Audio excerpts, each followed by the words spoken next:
नमस्कार, मैं हूं आशीष चित्रांशी और आप देख रहे हैं the news launcher. Bengal election update के साथ एक बार हम फिर आपके सामने हाजिर हैं और इस बार बहुत सारे अपडेट्स। मोदी की रैली से पहले आखिर क्या हुआ, क्यों मारपीट हुई, मारपीट ही नहीं खून खराबा हुआ, भारतीय जनता पार्टी फिर टीएमसी को इसमें फंसाने की कोशिश कर रही है और भाजपा के साथ साथ ज्ञानेश कुमार का आयोग नजर आ रहा है। भारतीय जनता पार्टी जो भी कहती है बीजेपी, चुनाव आयोग उसी लाइन पर चलने लगता है, वही सच मानता है। हालांकि टीएमसी ने इस मामले में पोल खोल दी है कि टीएमसी के कार्यकर्ताओं को वो झंडे बैनर लगा रहे थे, उस समय भाजपा के प्रत्याशी के कुछ चेलों ने मारा और उसके बाद थाने में जब शिकायत करने गए तो वहां भी आके मारा, क्योंकि इस वक्त तो पूरा प्रशासन ही भारतीय जनता पार्टी के अकॉर्डिंग काम कर रहा है। लेकिन इससे महत्वपूर्ण बात यह है कि भारतीय जनता पार्टी टीएमसी पर आरोप लगाती है तो बहुत तेज एक्शन होता है। एक खाली पड़े घर में, एक खाली बिल्कुल खाली पड़ा घर है पुराना, उसमें देसी बम मिलते हैं, वहां एनआईए की एंट्री हो जाती है। एनआईए की एंट्री होती है कि देसी बम इतनी संख्या में मिले, खाली पड़ा घर है और उसका कनेक्शन टीएमसी से जोड़ा जाता है। लेकिन एक गेस्ट हाउस में ज्ञानेश कुमार का अफसर बीजेपी के प्रत्याशी के साथ मीटिंग करता है, उससे ज्ञानेश कुमार और चुनाव आयोग को कोई फर्क नहीं पड़ता। नंगई हमने गांव देहात कस्बे में, पहले लोग कहते थे ना बड़ा नंगई कर रहे हैं आजकल फलाने, हमने सुना था, नंगई करते देखा पहली बार है। इसके पहले भी बिहार था, या इसके पहले बिहार से लेकर के महाराष्ट्र हरियाणा हर जगह पर चुनाव आयोग ने अपना काम किया था, लेकिन नंगई पर पहली बार उतारू देखा है। वहां पर छिप कर किया था, वहां पर सन्नाटे में किया था, यहां पर खुलकर कर रहे हैं। खोज 2.5 लाख लगा देंगे, क्या कर लोगे? जो भाजपा कहेगी उस अफसर को हम सस्पेंड कर देंगे, जिसको कहेगी, क्या कर लोगे? इस वाले मूड और मोड में आ चुके हैं, क्योंकि पीछे से इनके हर निर्णय पर मुहर दिल्ली में लगाने के लिए कोई बैठा है साहब। अब सोचिए, आप अगर कारस्तानियों को देखेंगे, मैं शॉर्ट में बता दूं फिर खबरों पे आऊं। एक तरफ बीजेपी प्रत्याशी ज्ञानेश के अफसर के साथ मीटिंग कर रहा है, दूसरे क्षेत्र में पैसा बांटते हुए भाजपाई पकड़े जा रहे हैं। सीआरपीएफ से जुड़े 2 क्लिप्स आई हैं, 90 सेकंड, दोनों को जोड़ लें तो 90 सेकंड है। 90 सेकंड में शाह की सीआरपीएफ का पूरा सच नजर आ गया है, जो सेंट्रल फोर्सेज गई हैं। आप कल्पना नहीं कर सकते हैं, सीआरपीएफ का जवान पैम्पलेट बांटेगा भारतीय जनता पार्टी का। अगर ऐसा हो रहा है तो इस देश के लिए इससे बुरा कभी नहीं हो सकता है। आप मान लो, फिर हो सकता है, मैं बोलना नहीं चाहिए, पता नहीं, हो सकता है सुडान उड़ान की स्थिति नहीं बना दें सब। सीआरपीएफ के जवान का काम पंपलेट बांटना है भाई। उसके अलावा जितने जगह पर जूते में, हमने कल बताया था, जूते में दाल के बजाय जूते में पैसा बट रहा था, लेकिन फिर भी इतना सब कुछ ये कर ले रहे हैं, लेकिन अब भी जमीन पर ममता बनर्जी इनसे 1 लाख गुना भारी है, नतीजा कुछ भी ले। ये सीआरपीएफ की गाड़ी में बैठ के जाते हैं चुनाव प्रचार करने। मोदी और शाह के चक्कर में दूसरों की रैलियां कैंसिल होती है। ममता बनर्जी अलग ही माटी की बनी हुई है। मोटरसाइकिल पर बैठ के, पीछे मोटरसाइकिल पर बैठ करके, उम्र है उस महिला की, मोटरसाइकिल पर पीछे बैठ करके पहुंच जाती है, चलो रैली करते हैं, चलो रोड शो करते हैं, मोटरसाइकिल रोको, पीछे बैठाओ उनको। तो अद्भुत है वो महिला। उस महिला को आप हरा भी दिए तो भी आप समझ लीजिए कि अपनी ताबूत में आखिरी किल ठोकेंगे, अगर डिजाइनर नतीजे से आपने कुछ किया तो। लाइए जरा भाव को लाइए, फिर मैं दिखाऊं खबरों। स्वागत है भाव, जरा शुरू करते हैं, हेडलाइन लाइए। पत्थरबाजी, बमबाजी और फायरिंग, पीएम मोदी की रैली से पहले जगदल में भड़की हिंसा, सीआईएसएफ जवान को लगी गोली। अब ये सीआईएसएफ जवान को लगी गोली, ये न चुनाव आयोग ने बताया है, न प्रशासन ने बताया। हेडलाइन की विडंबना देखिए, न प्रशासन ने बताया है, जो मैं इसी खबर के भीतर से आपको दिखाऊंगा, ये सीआईएसएफ जवान को गोली लगी है, ये भाजपा का नेता बताया है और वो हेडलाइन लग गई। मतलब भाजपा का नेता बतावे वही मीडिया छाप देगी, भाजपा का नेता बतावे वही चुनाव आयोग सुनेगा, भाजपा का नेता बतावे वही अदालत सुनेगी। तो खत्म है सब। चलिए खबर के भीतर आइए, अभी देखिएगा सब। देखिए, भाजपा उम्मीदवार पवन सिंह ने दावा किया है कि यह विवाद एक दिन पहले हुई नुक्कड़ सभा के दौरान शुरू हुआ था। उन्होंने आरोप लगाया कि स्थानीय पार्षद के नेतृत्व में टीएमसी कार्यकर्ताओं ने उनके कार्यक्रम में बाधा डाली। उनके अनुसार जब वे पुलिस स्टेशन में शिकायत दर्ज कराकर लौट रहे थे, तब उन पर पत्थरों और बमों से हमला किया गया। उन्होंने यह भी कहा कि इस दौरान हुई फायरिंग में एक सीआईएसएफ जवान के बाएं पैर में गोली लगी। अभी बताइए, इस पर कोई ऑफिशियल ब्रीफिंग नहीं है, ये बता रहा है बीजेपी का प्रत्याशी, और हमारे यहाँ हेडलाइन में बिना क्वेश्चन मार्क, बिना डाउट के छापा जा रहा है। अब अगले पे आइए, टीएमसी उम्मीदवार का क्या कहना है। अभी आगे अगली हेडलाइन में, अगली खबर में बिल्कुल साफ हो जाएगा क्या चल रहा है। वही टीएमसी उम्मीदवार अमित गुप्ता ने इन आरोपों को खारिज किया। उनका कहना है कि झड़प की शुरुआत अचला बागान वार्ड से हुई। उन्होंने आरोप लगाया कि जब टीएमसी कार्यकर्ता शांतिपूर्वक झंडे लगा रहे थे, तभी गुड्डू और पिंटू सिंह नामक व्यक्तियों ने उनके कार्यकर्ता बिट्टू पर हमला किया और पार्टी कार्यालय में तोड़फोड़ की। अमित गुप्ता के मुताबिक वे शिकायत करने के लिए पुलिस स्टेशन पहुंचे तो भाजपा नेता अर्जुन सिंह ने अपने सुरक्षा कर्मियों के साथ मिलकर स्टेशन के अंदर ही टीएमसी कार्यकर्ताओं पर हमला कर दिया, और उसके बाद ये झड़प फिर बाहर बढ़ गई जब टीएमसी के कार्यकर्ता वहां बढ़े। ये घटना है जहां पर मोदी की आखिरी दिन रैली प्रस्तावित थी, लेकिन इसके बाद वाली खबर देखेंगे तब तो दोनों मिलाकर के हम भाव के पास एक टिप्पणी के लिए चलेंगे। ये खबर देखिए अगली, यहां पर तो आरोप प्रत्यारोप। डायमंड हार्बर में बड़ा एक्शन, चुनाव आयोग के आदेश पर एफआईआर दर्ज, टीएमसी ने भी चल दिया दांव, क्या फंसेंगे बड़े नेता। अब ये मैं खबर बता दूं आपको, इसको हटा दीजिए एक बार। दरअसल एक डायमंड हार्बर में एक वीडियो, बाइक रैली का एक वीडियो वायरल हुआ। उस पर तत्काल चुनाव आयोग, जैसे ही भाजपा ने उस वीडियो को दिखाया, चुनाव आयोग ने तत्काल एफआईआर दर्ज कर दिया। उस वीडियो का जो टाइमिंग उस वीडियो की है वो 9:51 की है। 10 बजे तक चुनाव प्रचार, बाइक रैली सबकी अनुमति है, इन्होंने कर दिया। अब आइए खबर अब दिखाते हैं, इसीलिए हम बताया कि चुनाव आयोग, बीजेपी बोल दे तन से एफआईआर करो। भैया अब चलिए खबर के भीतर चलिए, अभी क्लियर हो जाएगा सब।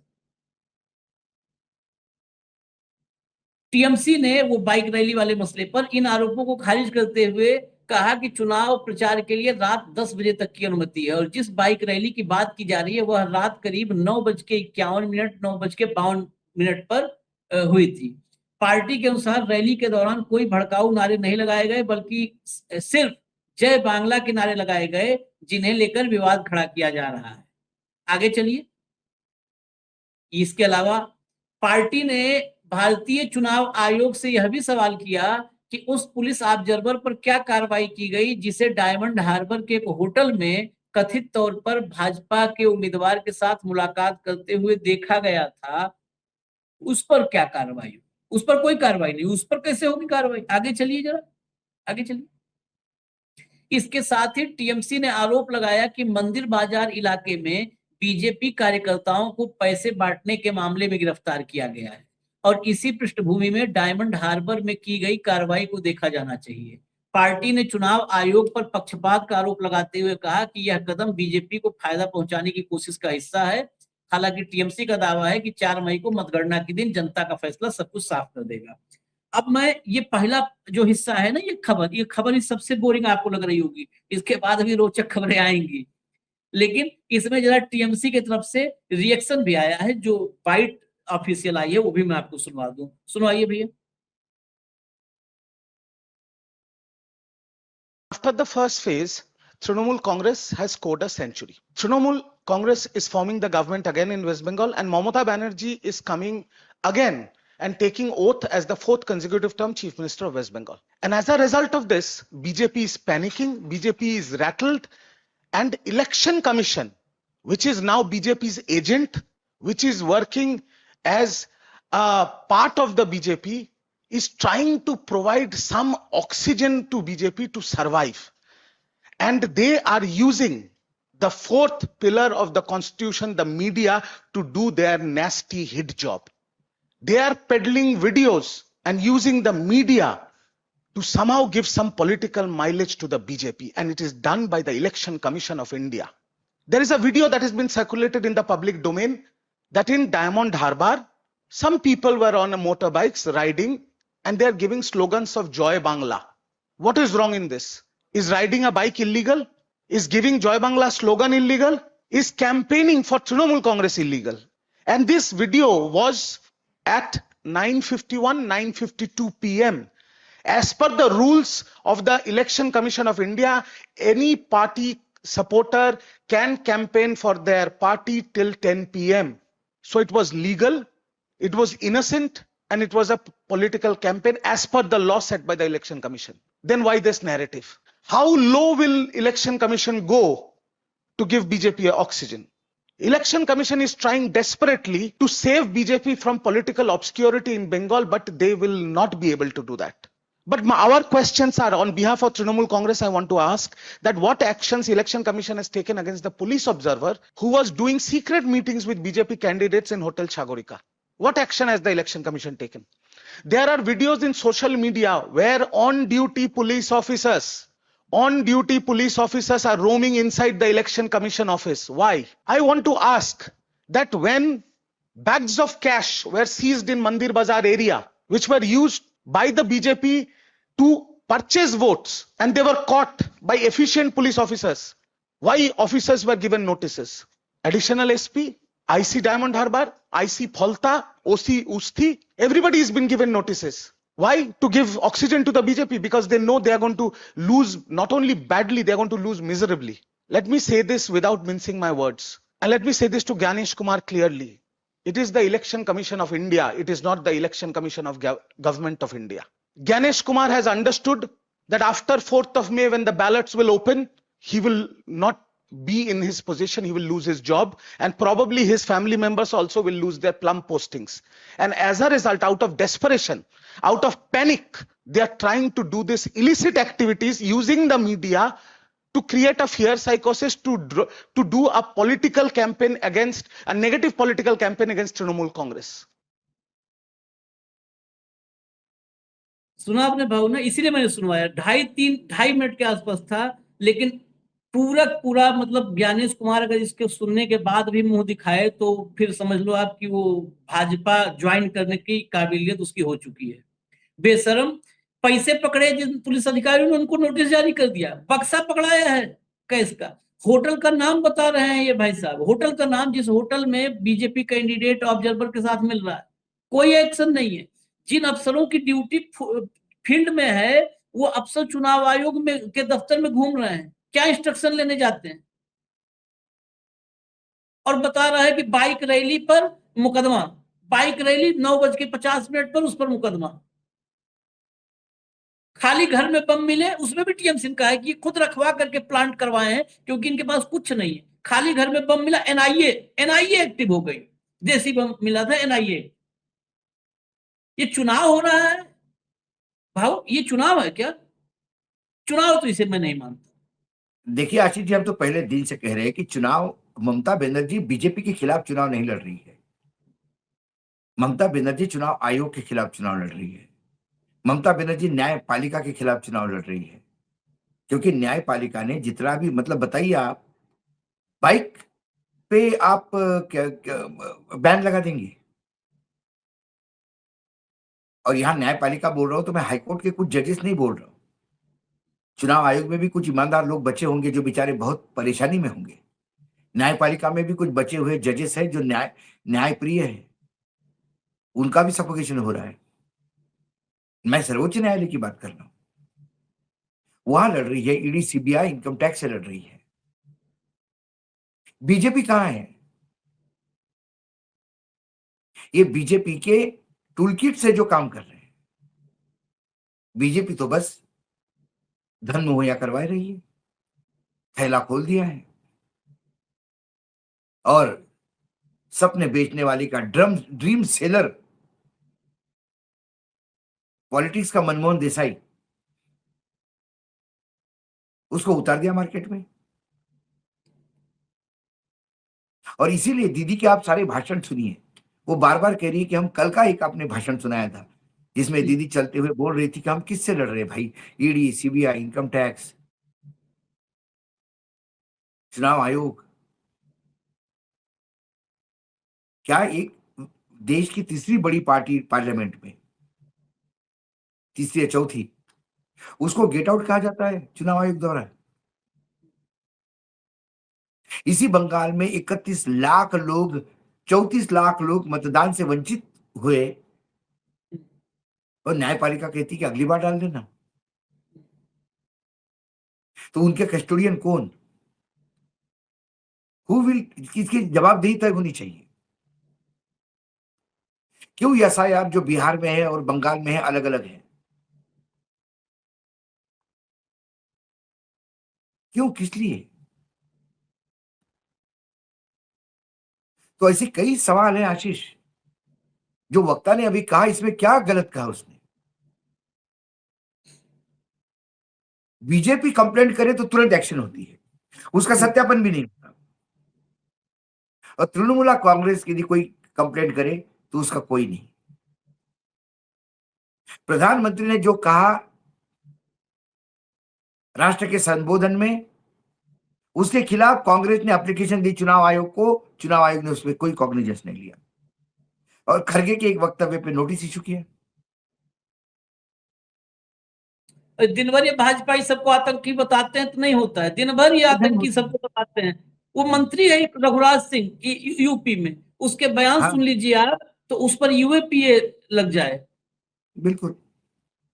कानून को अपनी जेब में सब रख लिए हैं, जेब में रख करके घूम रहे हैं, जहां मन होता है जिस चौराहे पे कानून को जेब से क्यों? निकालते कहते हैं लागू कानून, क्यों? फिर वहां क्यों रख लेते हैं कानून जेब। जेब में लेके घूम रहे हैं? क्यों कानून जेब में लेके घूम रहे हैं?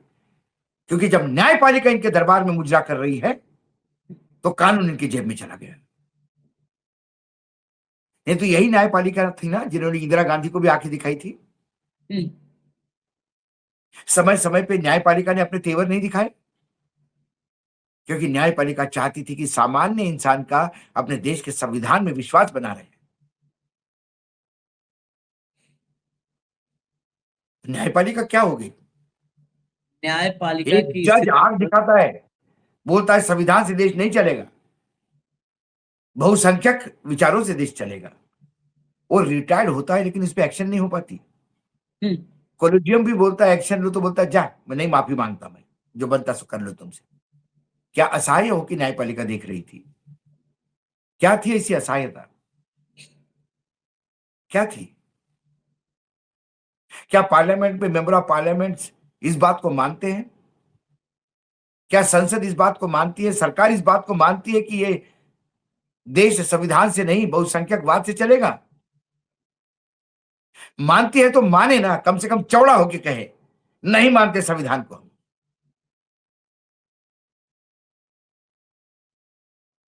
आभासी दावे मत करिए छिप कर कि हम खेलने वाले, संविधान के प्रति नतमस्तक होते हैं।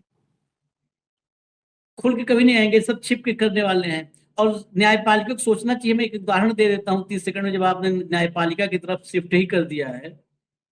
सूर्यकांत के इकबाल पर अगर मतलब रत्ती भर भी आदमी स्वाभिमान हो ना, अभी भी नोटिस जारी किया है, अभी भी नोटिस जारी किया है।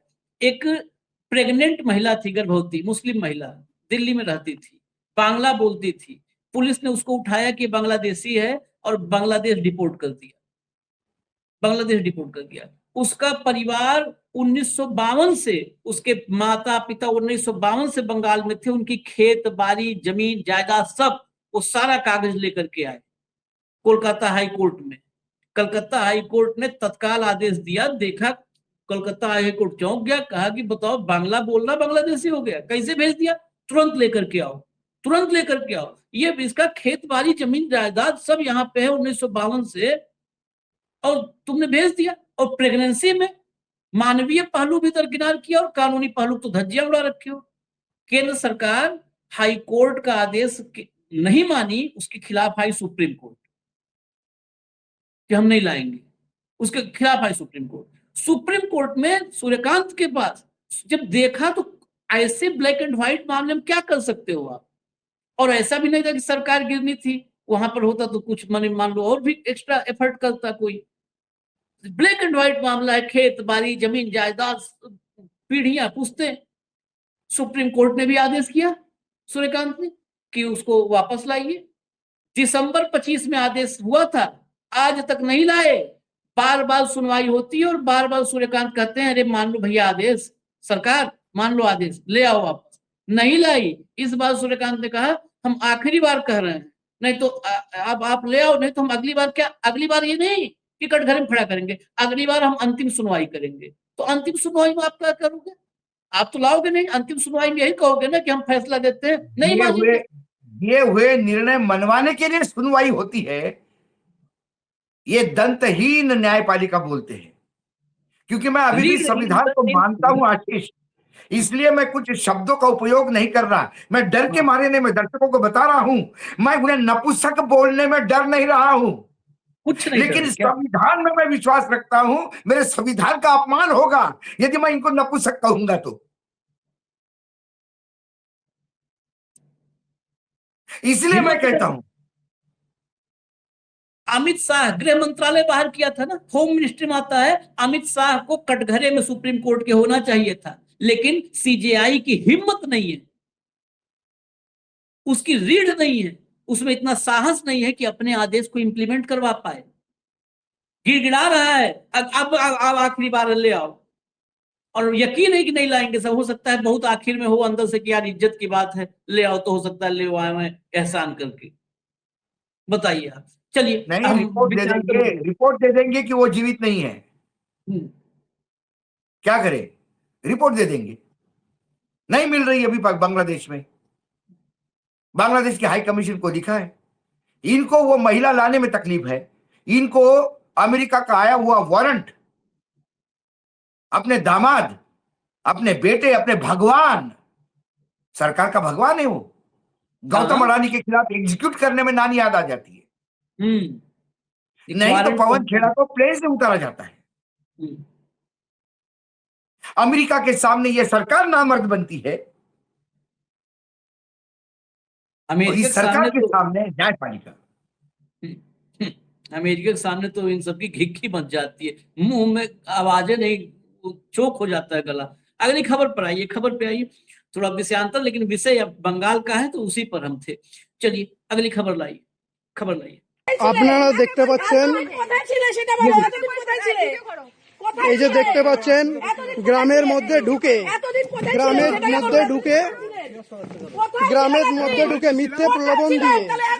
মিথ্যে প্রলোভন দিচ্ছে বিজেপি।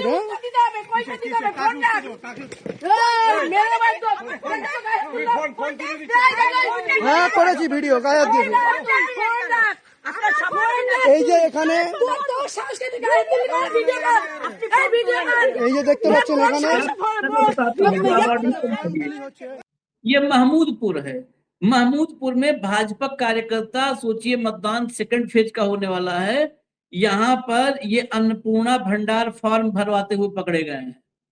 ये बिल्कुल वायलेशन है अन्नपूर्णा भंडार। ये देखिए, इसमें आधार कार्ड, पैन कार्ड, बैंक खाता सब भर करके, जैसे दिल्ली में किया था कि भरो आपको पैसा देंगे, वो कार्ड भरवा रहे हैं और वहां पकड़ा है लोगों ने। लेकिन इस पर कहीं आया चुनाव आयोग ने कि वो बीजेपी के जो कार्यकर्ता थे, नेता थे, उन पर FIR हुई? कहीं कहीं हेडलाइन दिखी, किसी गोदी मीडियम दिखाया, सामने फुटेज है पूरा देखो पूरा। आगे देखो, ये फुटेज यदि फिर से एक बार दिखवा दे आपको तो पता पड़ेगा कि वो बीजेपी की महिला, वो दूसरी महिला ऑब्जेक्शन ले रही थी, उस पर हाथ छोड़ दिया उसने पहले। हाँ। देख लीजिए वीडियो आप फिर से। গ্রামের মধ্যে ঢুকে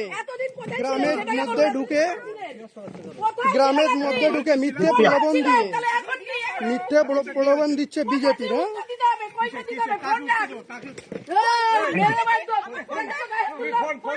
देखा, वो नीली साड़ी वाले ने हाथ छोड़ी।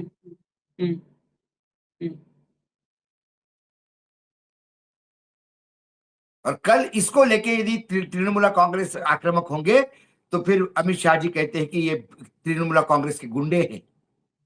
ये गुंडी किसने पाल के रखी है जो हाथ छोड़ती है पहले? और देखिए वो उसका उसकी दुस्साहस उसको पता है, उसको पीछे से कहा गया होगा तुम लोग कुछ भी करो, वो वीडियो बना रही है, वो जो 2-3 हैं हाँ। वही वीडियो बना रहे हैं। अरे वीडियो बना मतलब इतनी नंगाई वीडियो बना रहे हैं, ये वीडियो लेकर जाएंगे सब एफआईआर करवाने, और हो सकता है इन्हीं पर बेचारों पर एफआईआर हो जो रोक FIR रहे होगी। हैं। गैर कानूनी देखिए काम करने को वो रोकने का बेशरम वीडियो FIR। बना रही है, ये बेशरम वीडियो बना रही है। अब देखो ये दूसरा वाला है, ये 3 बैठे थे, तीनों वीडियो बना रहे हैं। मतलब ये कितना बड़ा काम कर रहे थे, चुनाव आचार संहिता धज्जियां उड़ा रहे हैं, और ये तीनों जो है वीडियो बना रहे हैं, वो 3-4 जो है ये बना दिया है इन सब ने। चुनाव कितने गर्व से वीडियो, ऐसा लग रहा है जैसे पुलिस की सिपाही है ये वीडियो बना रही है, लेकिन उस महिला की हिम्मत है, अकेले दुरुस्त किया 3-4 सबको। चलिए अगली खबर पर आइए, अगली खबर पर आइए। दादा आप ओ दादा ओ सीआरपीएफ सर, आप वोट डालने के लिए क्यों बोले हमको इसमें? आप क्यों बोले इसको? बोलिए हमको। आप तो न्यूट्रल है, आप तो न्यूट्रल, इसमें खाए वोट डालने के लिए बोले? बोलिए। आप बीजेपी के लिए प्रचार कर रहे हैं क्या? आप क्यों हमको बोले इसमें वोट डालने के लिए? बोलिए काय चल जा रहे? बोलिए काय बोले आप? দেখুন এই সিআরপিএফ ধরে বলছে এখানে বিজেপিকে ভোট দিতে হবে। এই তো বর্তমান পরিস্থিতি আমাদের। ইলেকশন কমিশন থেকে শুরু করে বিজেপির ক্যান্ডিডেট ঘুরছে, সঙ্গে সিআরপিএফ বলছে যে বিজেপিকে ভোট দিতে হবে। যখন আমি ধরলাম তখন বলছে যে না না ভোট দেওয়া নেই, আমার সামনে ছিল, এনার সামনেই বলেছে। তোমার সামনে বলেছে কিনা বলো যে ভোট দিতে হবে? বলছে কমিশনের সঙ্গে যে লোক ঘুরে এখানে বিজেপির ক্যান্ডিডেট সঙ্গে যে ঘুরছে সিআরপিএফ, সে বলছে বিজেপিকে ভোট দিতে হবে। বর্তমান পরিস্থিতি কি বলুন আপনারা? একটা সিআরপিএফ হবে নিউট্রাল, তিনি বলছেন বিজেপিকে ভোট দিতে হবে, তাহলে কি করুন অবস্থা বলুন বিজেপির? সিআরপিএফ বলছে, বিএসএফ বলছে বিজেপিকে ভোট দিতে হবে।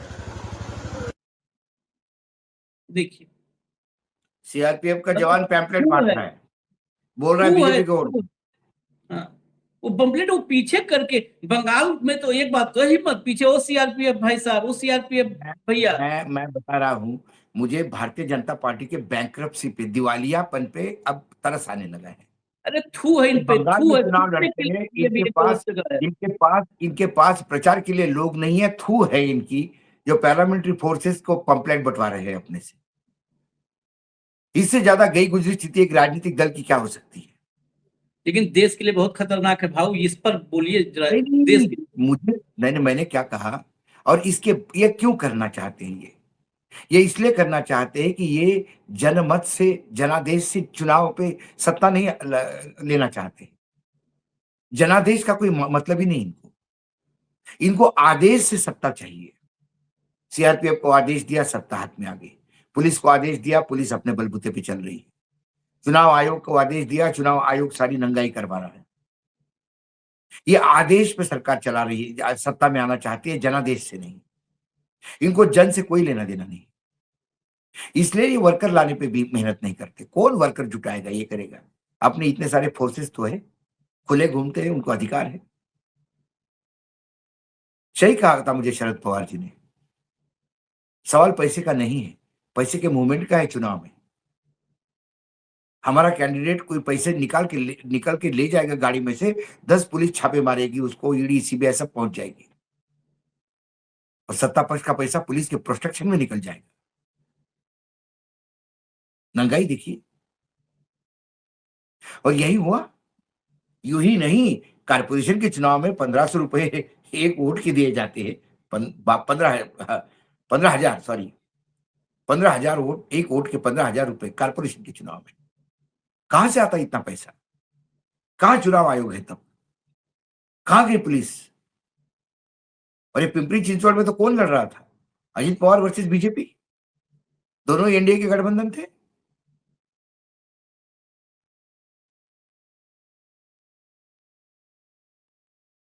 तो ये तो होना ही है, ये खतरनाक नहीं है, ये शुरू हुआ है ट्रेंड। आपको क्या लगता है, क्या जनादेश था महाराष्ट्र में? क्या जनादेश था छत्तीसगढ़ में, मध्य प्रदेश में, राजस्थान में, हरियाणा में, बिहार में? जनादेश था, ज्ञानादेश था और आदेश था। यही बंगाल में करने का प्रयास हो रहा है, और ये भूमि है सुभाष चंद्र बोस की। ये भूमि है स्वामी विवेकानंद की, ये भूमि है गुरुदेव रविन्द्रनाथ ठाकुर की। सबकी भूमि रौंद दिए सब भाऊ, सबकी भूमि रौंद दिए। बड़ा यहाँ खतरा पे पता है, नहीं, बड़े खतरे की आपने तरफ जो मैं कहा ना, आपने जो कहा आशीष जी कि देखिए ये लोग भी कैसे जीवट है कि ये उसके पीछे लगे सीआरपीएफ के, कैसा दे रहा है तू, हे सीआरपीएफ, ये बोलने की हिम्मत है, बाकी जगह तो हिम्मत हाँ, भी नहीं थी। इतनी हिम्मत तो है। लेकिन एक इतनी जिस हिम्मत, खतरे की तरफ मैं लोगों को ध्यान दिलाना चाह रहा हूँ। हम लोग क्या घर घर में कहते हैं ना बच्चों से, भैया ये बेटा बार बार नहीं बोलो शब्द, बार बार बोलने से हो जाता है। बार बार भूत या बार बार बुरी बात नहीं बोलो, बुरी बात बार बार बोलोगे, हमेशा बोलोगे, जुबान है पता नहीं कब सरस्वती को वासो हो जाए। ये सब क्या बोले, अपनी पूरी जिंदगी क्या बोले भाजपाई, पाकिस्तान पाकिस्तान पाकिस्तान पाकिस्तान। ये पाकिस्तान बनाने की तरफ अब देश को बढ़ा दिए हैं। जिस दिन बिल्कुल पैरा बिल्कुल। मिलिट्री और मिलिट्री, मैं जिधर इशारा कर रहा हूं भाव, बड़ा खतरनाक, इसलिए बार बार मैं कह रहा था खतरनाक, मिलिट्री और पैरा मिलिट्री पॉलिटिकल हो गई, वो पॉलिटिकल पॉलिटिकल एक्टिविटी में शामिल हो गई, तो आप मैं पाकिस्तान बन गए। अटल फिर जी की, पता है, हाँ, अटल जी की बात, मैं अटल जी की बात दोहराना चाहूंगा। अटल जी ने सदन के पटल पर कहा था कि एक समय था कि गुंडे बदमाश नेताओं के दरबार में मदद मांगने के लिए आते थे, साहब जरा पुलिस स्टेशन फोन कर दो, आपके हाथ पैर जोड़ते हैं। उसके बाद नेताओं ने उनकी मदद लेना शुरू कर दी मतदान के लिए। फिर गुंडों को लगा कि जब हम नेताओं को चुनाव जितवा सकते हैं, हम ही क्यों नहीं लड़े, तो गुंडे चुनाव में उतर गए और व्यभिचारी, सदाचारी, भ्रष्टाचारी लोगों का अंबार लग गया राजनीति में, हाँ सदन में। ऐसा ही तर्ज पे यदि आप पैरामिलिट्री फोर्स की मदद लेना शुरू करेंगे तो उनको भी लगेगा कि इनकी तो औकात कुछ नहीं है, जितवाते तो हम हैं। जब हम इनको जितवा के सत्ता में बिठाते हैं तो फिर हम सत्ता में क्यों नहीं बैठे खुद ही।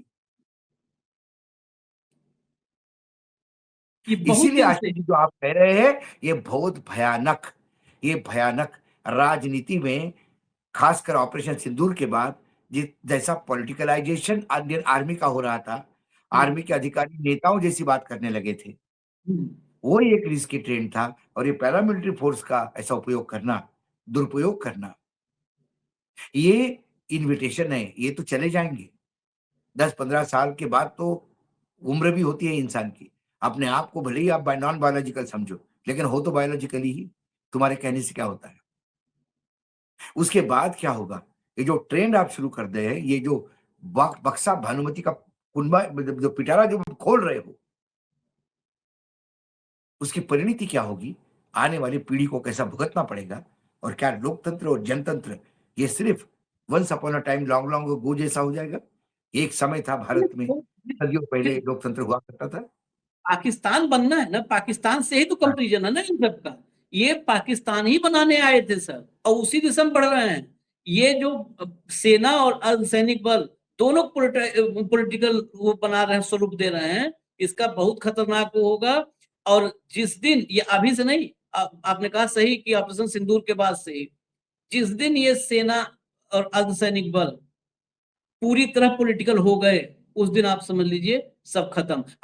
याद करें ये लोग, ये नहीं, ये तो पढ़ते लिखते हैं नहीं सब व्हाट्सएप यूनिवर्सिटी वाले। वेद प्रकाश मलिक थे, बीपी मलिक सेनाध्यक्ष थे, और यही अटल बिहारी वाजपेयी का आपने चर्चा की। अटल बिहारी वाजपेयी ने करगिल के बाद चुनावी मंच पर बैकड्रॉप जो था वो करगिल का लगा दिया था। और वेद प्रकाश मलिक ने कोई आयोग नहीं, वेद प्रकाश मलिक सेनाध्यक्ष थे। वेद प्रकाश मलिक ने कहा कि जो है युद्ध का और हमारे मतलब योद्धाओं का, सैनिकों, ये किसी भी राजनीतिक मंच पर वो नहीं लगना चाहिए, बैकड्रॉप कहीं बैनर और नहीं लगना चाहिए। लेकिन उस भाजपा में शर्म थी, उन्होंने भले पॉलिटिकल माइलेज के लिए लगाया होगा, ऐसा नहीं कि गलती से लगा दिया, लेकिन शर्म थी। बीपी मलिक ने कहा तो तत्काल हटाया, उसके बाद इस्तेमाल नहीं किया। चलिए अगली खबर पर आइए, अगली खबर अभी बची हुई है। हकीकत देख लीजिए, क्यों सीआरपीएफ से पंपलेट बंटवाना पड़ रहा है। ये देखिए अगला सीआरपीएफ भाऊ,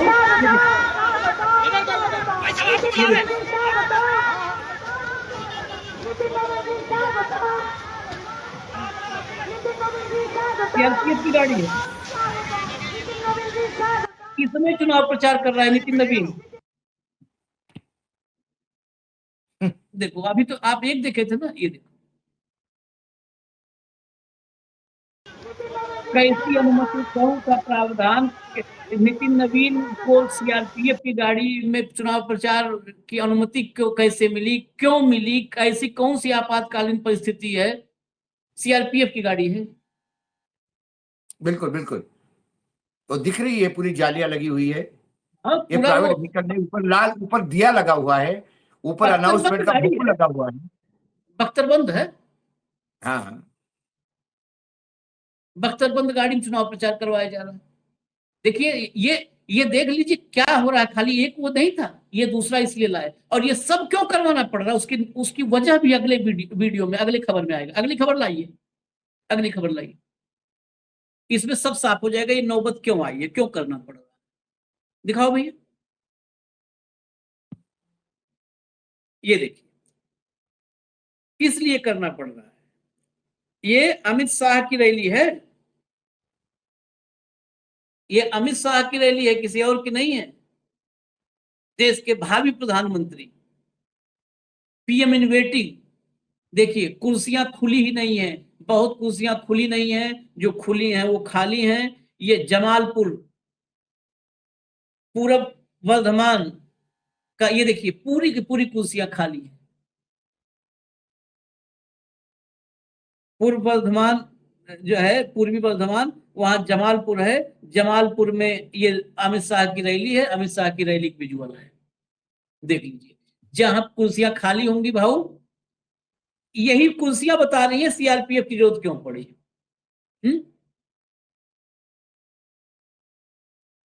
बिल्कुल। और और हमने ये नजारा बिहार में भी देखा था, ये नजारा हमने महाराष्ट्र में भी देखा था, खाली कुर्सियों का। फिर मैं कहता हूं कि जो ज्ञानादेश से जीतते हैं उनको जनादेश से कोई लेना देना नहीं है, लेकिन इतना डर किस बात का। नितिन नवीन तो राष्ट्रीय अध्यक्ष है और भाजपा को तो बोलबाला है, जहां अभी पूरी जनता उनके साथ है, और लोग कह रहे हैं कि प्रधानमंत्री, वो गृह मंत्री कह रहे हैं तो हम तो सरकार बनाने जा रहे हैं, हम 220 के ऊपर जा रहे हैं। जब ये सारी बातें हो रही है तो फिर अब बचाव किस बात का भाई, इतना डर डर के क्यों। और सही बात है कि चुनाव के समय तो बाकी मंत्री भी सरकारी सुविधा नहीं ले सकते, जो प्रोटोकॉल में है गृह मंत्री या प्रधानमंत्री, उनको छोड़ के बाकी लोगों को प्रोटोकॉल भी नहीं होता है। ये तो सरकारी गाड़ी में घूम रहा भाई, ये वायलेशन है। लेकिन चुनाव आयोग जब अंधभक्त बना है तो क्या फर्क पड़ेगा इसको। सब कुछ भी करें, ये तो भाजपा का मेंबर, भाजपा पदाधिकारी और चुनाव आयोग का दामाद, यही है। बहुत दामाद दामाद वो कह रहा था ना हिमंता बिस्वा शर्मा की, विदेश मंत्री दामाद है क्या, तो ये सब भाजपाई चुनाव आयोग के दामाद हैं क्या। सीआरपीएफ की गाड़ी में बैठ के घूमेंगे और कोई नहीं पूछेगा। आगे देखिए कैसे होता है चुनाव प्रचार, सीआरपीएफ नहीं, सीआरपीएफ की गाड़ी नहीं। ये देखिए, ऑडियो हो तो थोड़ा खोल दीजिए अगर म्यूजिक ना हो तो। ये देखिए रोड, देखिए दोनों तरफ मोटरसाइकिल ही जाने भर की वहां जगह थी। देखिए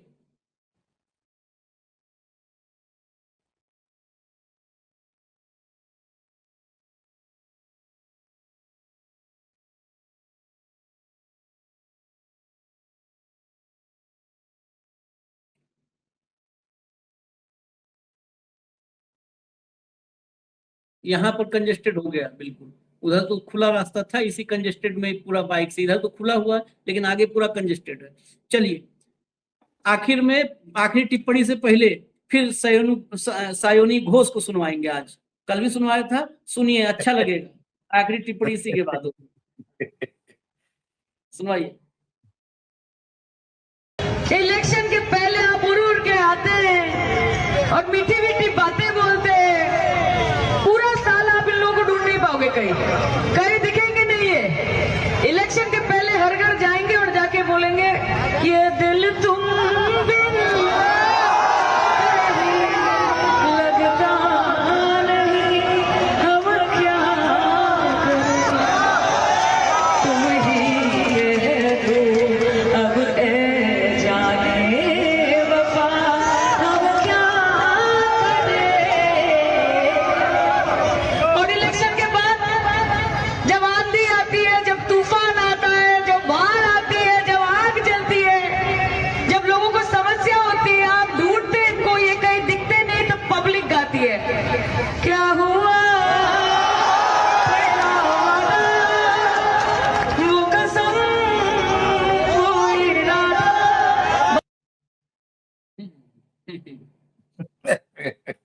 छाई हुई है सायोनी। छाई हुई है, पब्लिक को कनेक्ट आता है, उसको हाँ पब्लिक को कनेक्ट आता है। कल भी बहुत अच्छा बोला, कल आपने जो सुनाया क्लिप उसमें उसने कल तो सब बता दिया। और इस बार आज उसने बड़ा मजाकिया लहरे में कहा कि ये कहीं दिखते नहीं, और वही होता है। आज महाराष्ट्र चिल्ला है क्या हुआ तेरा वादा, वो 6,000 रुपए का सोयाबीन का वादा, वो 2100 रुपए का वादा।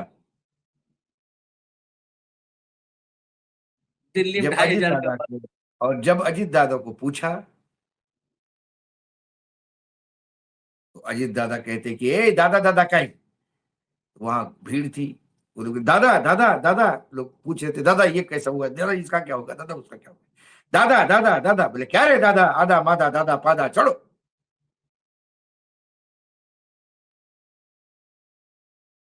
क्या कहोगे? स्वर्गवास हुआ है उनका, एक क्लिप है उनकी, वो याद आई इसलिए मैंने बताया। वादा पादा हो जाता है जब पब्लिक पूछती है तो, और ये दुर्भाग्य है। और फिर भोंपू बंद। कोई पूछे सीरियसली कि कैसे भाई 6,000 रुपए बोला था, तो गृह मंत्री बोलेंगे अरे हमने तो चुनावी जुमले होते हैं भाई, इस पे विश्वास मत रखा करो, चुनाव में बोलना पड़ता है। आप उसी को पकड़ लिए हो क्या? बड़े मूर्ख हो तुम। चलिए, भोंपू तो बंद हो गया है अब, लेकिन मतदान नहीं, चुनावी नतीजों तक हम बुलेटिन, ये इलेक्शन अपडेट बुलेटिन लाते रहेंगे बंगाल से कम बंगाल की खबरों से देश अवेयर रहे। हमने देर से कार्यक्रम शुरू किया, हमारी गलती है, क्योंकि बंगाल पर ही हमारी भी नजर है। हम कार्यक्रम भले देर से लाए, लेकिन बंगाल पर लोकतंत्र बचने की आखिरी उम्मीद बंगाल पर है। 4 को ये टूट जाएगी उम्मीद या कायम रहेगी, हम 4 तक इस पर नजर रखेंगे और कार्यक्रम भी लाएंगे। धन्यवाद भाऊ, बहुत बहुत धन्यवाद, नमस्कार।